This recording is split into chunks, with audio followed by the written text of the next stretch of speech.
自己变弱了，连曾经的对手都会止不住的嘲笑。这是苏联解体后，俄罗斯总统叶利钦访问美国时，克林顿在记者招待会上放声大笑的影响。曾经与之抗衡的大国不复存在，只剩下美国一家独霸。难怪克林顿会不顾场合、不留颜面的笑得合不拢嘴儿。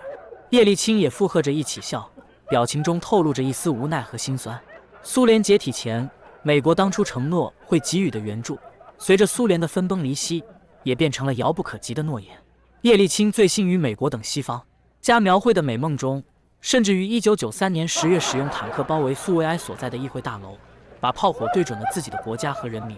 叶利钦急切地想加入西方阵营，在经济上实行了休克疗法。经过他一番折腾，不但没有拯救苏联经济，反而解体后的俄罗斯经济一路下滑，国有资产外流，资本大量集中于少数寡头之手，货币贬值，民众生活每况愈下的解体前都要差，与民众的平均寿命都下降4岁。在民众的怨声载道中，叶利钦于1999年12月31日辞职，推举普京上台。俄罗斯开启了强硬的普京时代。苏联解体惊醒了我们，有问题就想办法解决，而不是推倒重建，更不要天真的寄希望与他国拯救自己。看着在克里姆林宫被换下来的苏，极致，你的内心是什么看法？